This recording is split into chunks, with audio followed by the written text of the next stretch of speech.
Is it? Yes, it is. Hi, everybody.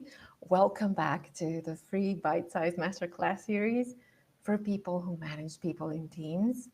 And today is Tuesday, December 8th. Can you believe that?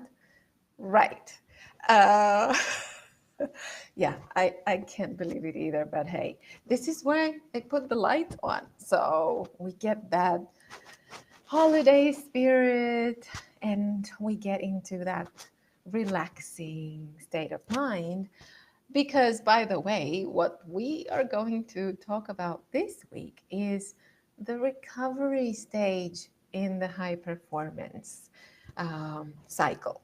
Because those of you who've been here before, we discussed the high performance bit as the full cycle of preparation, performance, and recovery. So if you weren't here for the rest of the sessions, you can click on that link in the description of the video and get all of the replays, all of the resources for previous weeks, and see how we talked about preparation, how emotional intelligence and body language and breathing and diction, they all blend in together and they help you prepare for those moments when you need to perform at high levels. And then last week we talked about managing your time, managing your team, managing change, and you will see how it all fits with what we're going to talk about today, which is self-care strategies for high performance. So that's going to be today. The power of community for the high performance cycle, that's going to be tomorrow. And then on Thursday, we end up on a high note with the importance of higher purpose in engagement, motivation, and performance. And you will see how it all falls into place. So, are you ready? Are you ready to go? And by the way, don't forget, if you have any questions at any point, anytime, questions, suggestions, comments, make sure you drop them in the comments there, and I'll be keeping an eye on the chat box as well. All right, so let's get going and let's see, why is self-care important for high performance? And really, I wanted to start with this quote, which I hope you can see. You cannot pour from an empty cup. Take care of yourself first. So that's pretty much like the oxygen mask on a plane, right? You put on your oxygen mask first so that you can then help others around you. It's the same thing with self-care, and you're going to see why in a minute and what I mean by that. Okay, so here we go. This is a photo from my days of running half marathons, which I don't run anymore because my knees can't take it anymore. So why am I mentioning it here? You might be asking. Well, because that was a lesson that I learned. Basically, yes, you can perform at a higher level than you prepared yourself to perform at, but that won't last. So in my case, because I didn't train to run half marathons, I didn't know what I was doing. I was thinking, what is it about running long distance? You just have to run. You just have to have the stamina to finish the race, and then that's it. I mean, what's the whole complicated part of that? Well, now I understand, because I didn't prepare properly to run long distance, long term. That's why I couldn't do it long term, because something cracked, something didn't last, some things just, at some point you just have to give up because you cannot keep going. That is one lesson that I learned. And yes, I'm sure you all know, life is a marathon, it's not a sprint. So the whole point of that, we need to be able to take care of ourselves properly so that we can enjoy that long term rather than making it more difficult each time. And then another lesson for me was we can all think of ourselves as high performing athletes, no matter what we do. So in this case, my example is yeah, I didn't prepare to run half marathons, so I could only run them for as long as I could, and then something didn't click anymore. But if you make the analogy of that with whatever it is that you're doing for work, it's pretty much the same thing. And I think we have some great examples from high performing athletes that we can follow. So, and because we said that we talk about high performance as a full cycle, let's see why I say that the full cycle of that is preparation, performance, and recovery. And that on three levels, by the way: emotional, physical, and mental, right? I mean, and think about it this way: as a high performing athlete, yeah, okay, fine.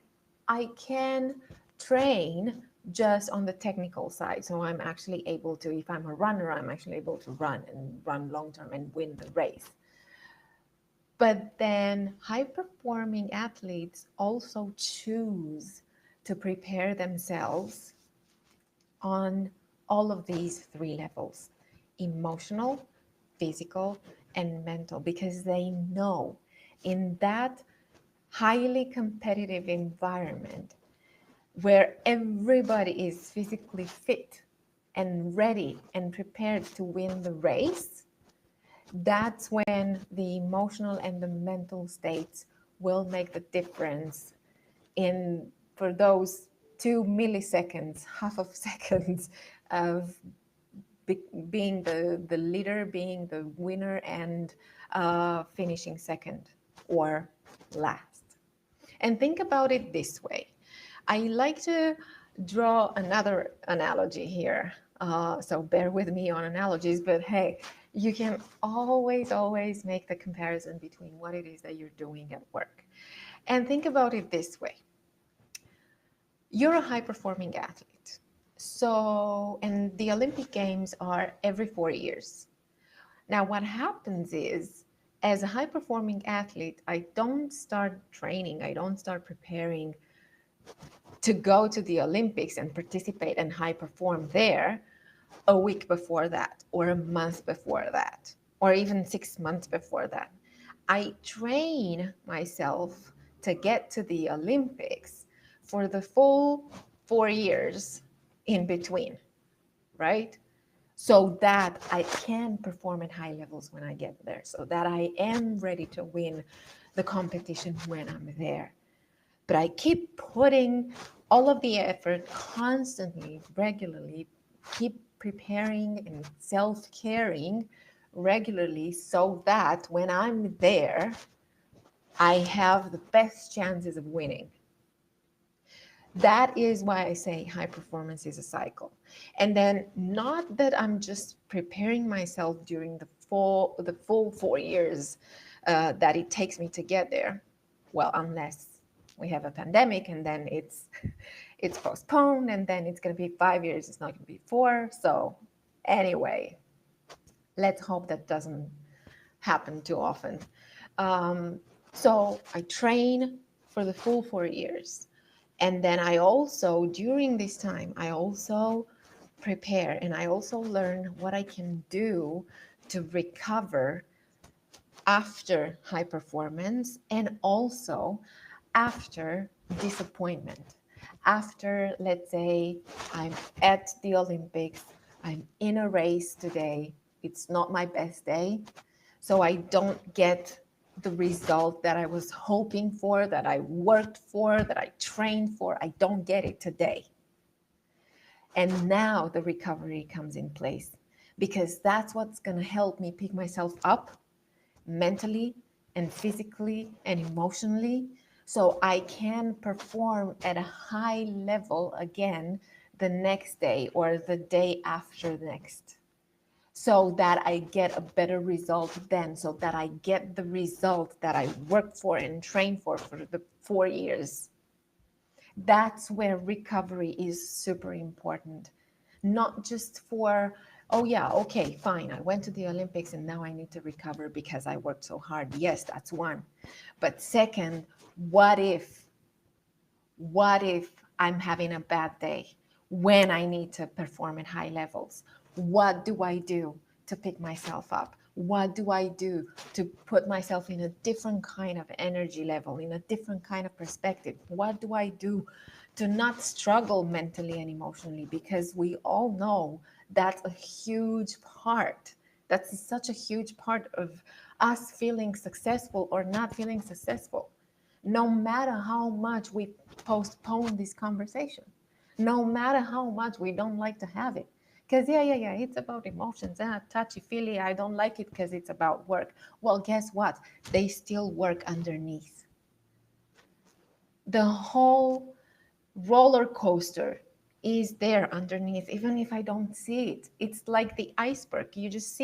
We just see what other people do and we hear what other people say. We don't know what's underneath, but and that doesn't mean that what's underneath doesn't exist. It's there, and I know you've felt it at times. So that's where recovery falls into place. That's where we need it. So here are 7 laws of high performance, which I wanted to share with you because, and by the way, and now you will have something to build on. You can make your own 7 laws of self-care for high performance. But I think this is an important part of the conversation. And when you think about you as the high performing athlete, you can also replicate that onto your team at work or your team at home. Because guess what? They're also high performing athletes, and they also have their own high performing cycle of preparation, high performance, and recovery. They need to know, they need to have the tools as well, and they need to have that space and time and environment where they can train, they can prepare, and they can recover, where they feel safe and where they feel heard. That's, by the way, that's what we're going to talk about tomorrow in the power of community for high performance. So here's the first law. You don't participate in the Olympics 100% of the time. I think we established that. And the reason I say that is, again, if you draw the comparison with work and high performance at work, well, you cannot expect that you are on 100% of the time. That's not realistic, and that's not doable long term. Full stop. That's it. There's no debate about it. I'm just saying, right? The same way that high performing athletes don't participate in the Olympics 100% of the time, the same way we cannot be on 100% of the time. You need to take care of yourself before you can take care of your team. That's an essential part, and we talked about it in the preparation. So in week 1, again, if you weren't here then, just click on the link in the description, get those replays and resources, and see what you can do to take care of yourself first and to deal with yourself first. That's a huge part of the emotional intelligence bit. That's why I kept saying in week number 1 that you want to start somewhere. You want to start somewhere on your journey of being a successful professional, a successful business owner, a successful leader, and a successful people manager. That's where you start with emotional intelligence, which has a lot to do with self-awareness, with understanding how we react in different kind of situations, what we would like to change in our own behavior under stress, under pressure, in anxiety, so that we can then understand and connect with others around us and manage our relationships with them healthily and successfully. That's why rule number 4, structured, consistent work on yourself. That's the key, because that's when you can understand how you can then help your team and your business or organization long term. If I don't know how I can manage myself, how am I supposed to know how to manage my relationships with others around me? Which brings me to point number 5, long term high performance includes preparation and recovery. Think about it again. Think about it as the full cycle, and think about it as a full cycle for yourself and also for your team. Wherever that team is, it can be a small team in a small business, in a startup, it can be a small team in a larger organization, or it can be a huge team in a large corporation. Whatever and wherever you are, high performance is still going to include everything. It's still going to be a cycle, and you need to consider it when you talk about yourself and your team members. Preparation is here to prevent accidents, to prevent the lack of performance, right? Like in my case, it was, if I prepared properly to run half marathons, probably I would still be able to run half marathons now. I do not want to ruin my knees forever, so I stopped because I know it hurts and I know there's nothing I can do about it. Had I prepared, though, I wouldn't have felt the pain. And bringing that as an analogy to leaders and organizations who don't start to prepare now, they already saw and will soon see the downside of what we've been calling work from home, which is not the usual work from home, because it was something that just came upon us. It was provoked by a crisis, and it took such a huge emotional toll on everybody. We were just not prepared for that. And we talked about this last week when we talked about managing change and crisis. So again, if you weren't here, click on the link, get your resources, and watch that video last week for last week, and you will see what crisis brings and what kind of change, and how crisis accelerates change and the emotional toll of change on people. Which brings me to point number 7, people challenges are business challenges. Because if people can't perform, you cannot expect that your business or your organization will be growing, right? If everybody, and in this case, I used people run out of health, run out of time, which is what happened in this crisis, right? We were threatened with our health was threatened. That was super personal. And a lot of us, a lot of you felt overwhelmed. And people in this environment of working from anywhere, people felt overwhelmed and overloaded. They started to work for longer and much more. And suddenly there were so many things to deal with on top of the things that we had to deal with. And that's where we've seen some of the businesses and some organizations suffering, because the people were suffering. So these are my 7 laws of self-care for high performance. And that brings me to the power of habit and the power of having routines in place, because this is going to be the system that you and your team and your business and your organization can count on when things go bad. Not if things go bad, but when, because anything can happen. We don't have control over what can happen externally. We do have control, though, on what systems we create internally, so that we feel that we can use them when crisis comes, when change comes, and we might not be ready because it's not a change that we wanted to go through. It just came. And now we have a sense of readiness to go through it together. And okay, we are starting with motivation is what gets you started, habit is what keeps you going. Because we talked about motivation and we talked about it last week as well when we talked about teams and managing your team, and we talked about extrinsic and intrinsic motivation. That's why habit is what will keep you going, and that means will keep motivation in place because it creates intrinsic motivation, so your internal motivation, which does not depend on external factors, right? So that's where the comparison with high performing athletes still goes on.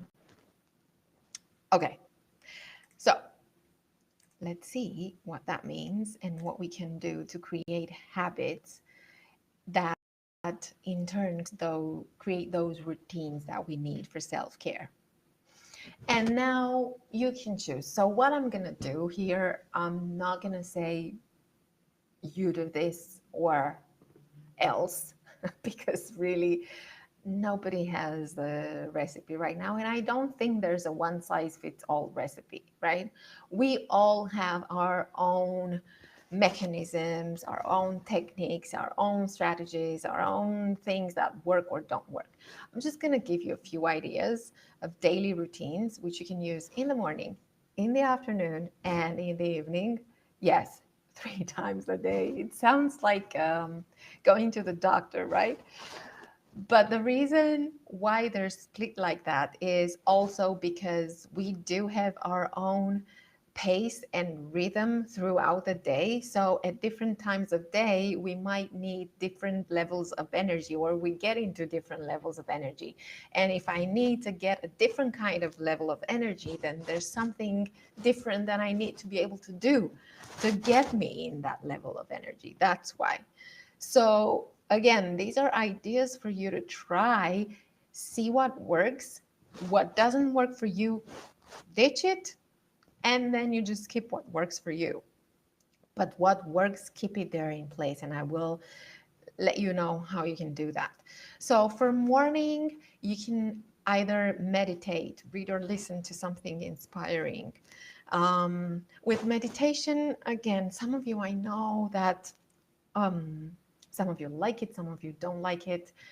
It doesn't have to be long, it doesn't have to be complicated.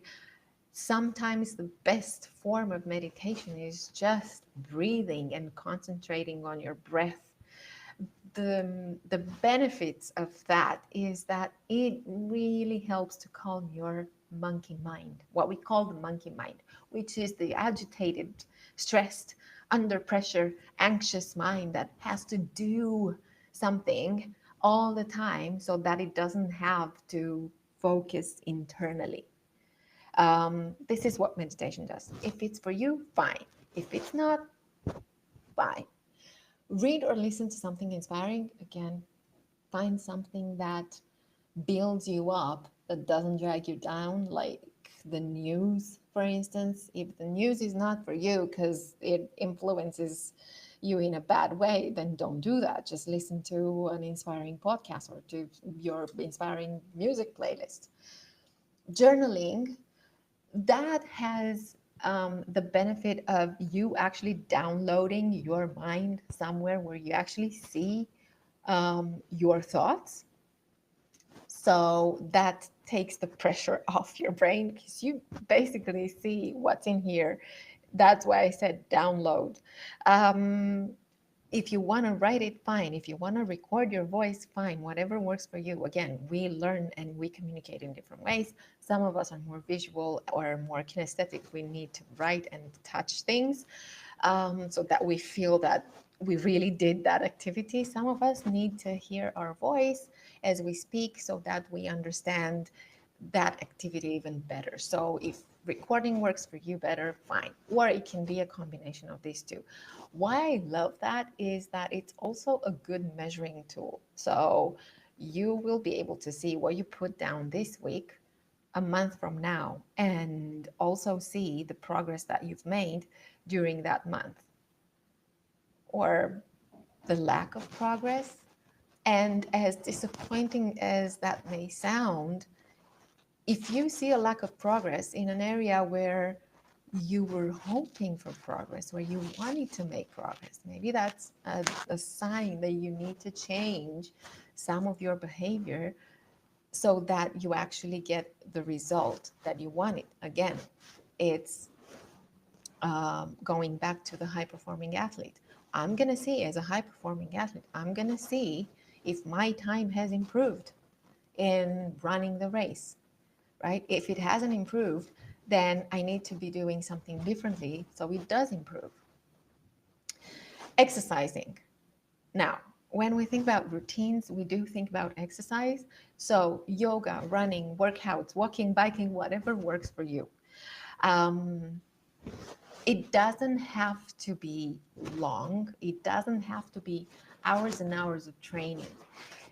Make it work for your schedule. If you have 5 minutes, 10 minutes today, use them for a walk or a quick stretching exercise or a quick workout or whatever works for you for that morning for the 10 minutes. But you will be using your 10 minutes. You give those 10 minutes to yourself and you pamper yourself during those 10 minutes. That's huge. That's self-care.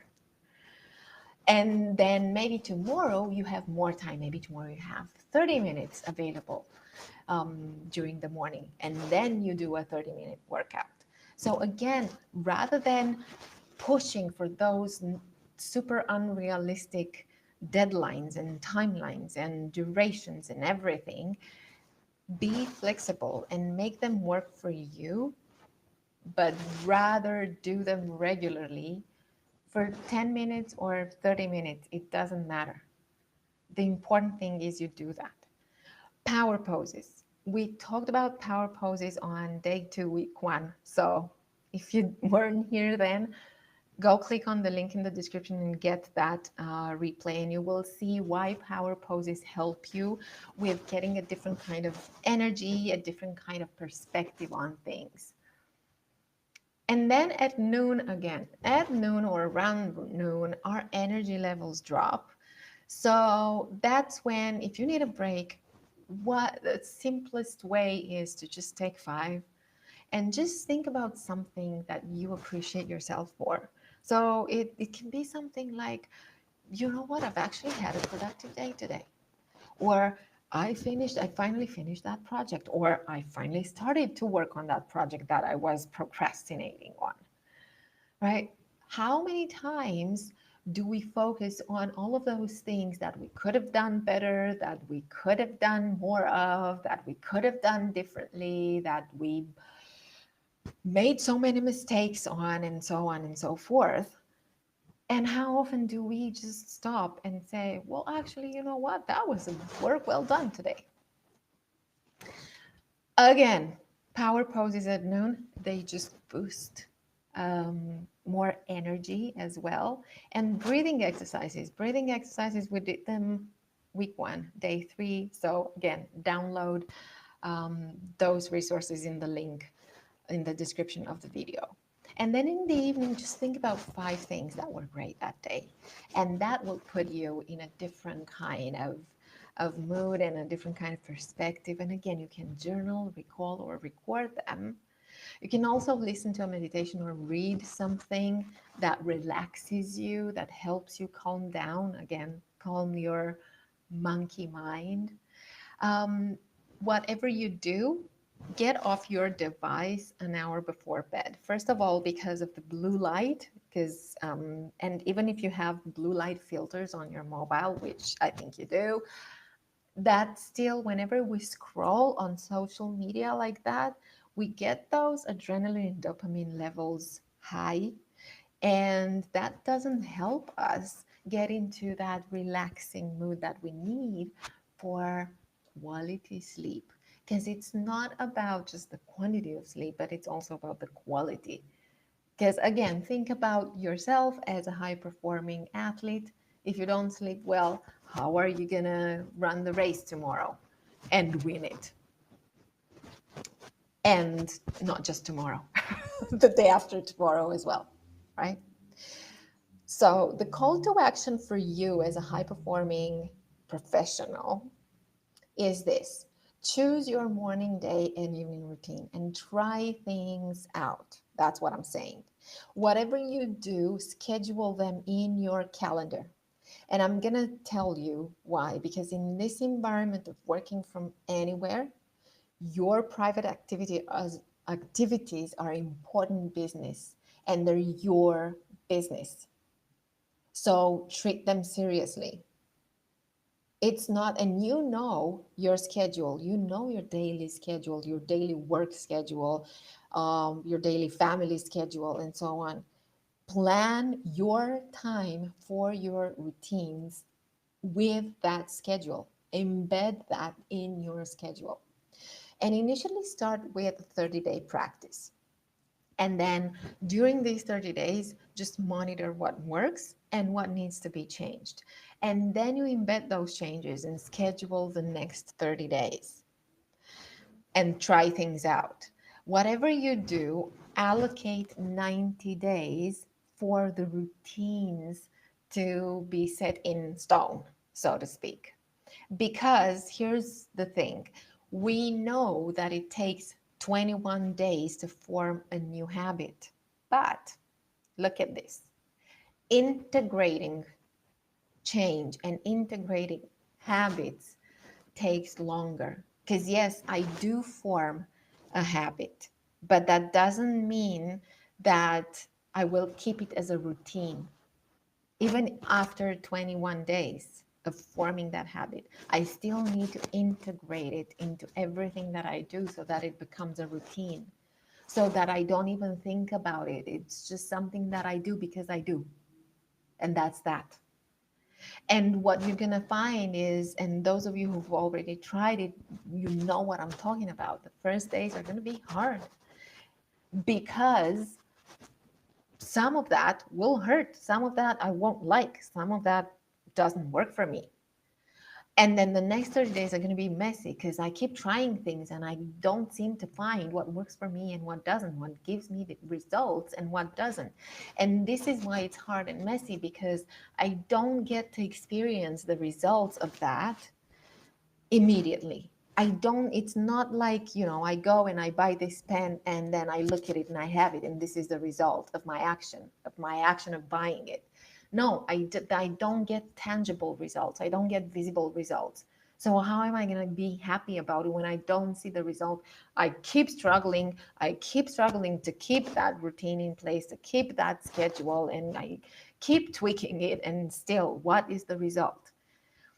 After the 60 days, I'm gonna start experiencing the benefits of what I'm doing, because I will feel better. I feel better about myself. I feel better about the time that I give myself. I feel better about what happens because I'm getting all of those endorphins whenever I exercise, whenever I meditate, whenever I clear my mind, whenever I take care of myself. And that allows me to perform differently, to be more productive, and to be able to sustain that productivity for longer. So that's when we get to experience the benefits, and that's when it's beautiful. So whatever you do, allocate 90 days to integrate habits and to form routines.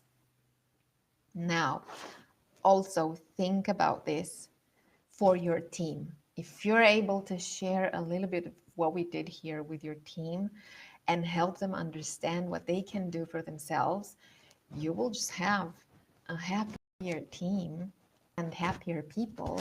And with happier people, you'll get happier organizations. And with happier organizations, you get happier clients. See how it works? So I know you know how it works, but I have to say it. Okay, I don't know why these slides keep changing. Okay, so more resources. If you want all of the resources, make sure that you click on the link so you get them. You get the replay, the handout, and useful links, and a book that I recommend for this. And you also get all of the other replays from the previous weeks. Now, if you want more pampering like this, if you want to get the same kind of resources and preparation and knowledge that CEOs get all the time when they're there already, you don't see that offered for people who are in the trenches, hands-on, managing people in teams every day. So if you're there, this is yours. This is the global online group program for management and leadership development. And you get all of the technical online courses in leadership, sales, and customer service. They're all there. You have assessments and strategies for you and your team. And most importantly, you have group coaching and discussions and brainstorming and networking with peers in a safe environment where people don't judge, but where people support each other. So if you're a mid to senior manager or a small business owner struggling right now because you're not sure how you can motivate yourself and how you can motivate your team and how you can manage people in teams so that you feel you're the dream leader that you always dream to be, this is for you. So I'm happy to talk to you about it. Just you can simply DM me or email me. You will get the right links in the resources that come with the session. Okay, so that's it for today. Tomorrow we have the power of community for high performance, and we're going to talk about how you can help your team, how your own high performance team can help you, and we can look at who's helping you perform and who takes care of you. And yes, first of all, it should be you, but we'll go through some other stuff that you can do to ask for the right kind of help so that you grow into the leader you know you can grow. Okay, that being said, have a great day, evening, morning, wherever you're watching this, and see you tomorrow.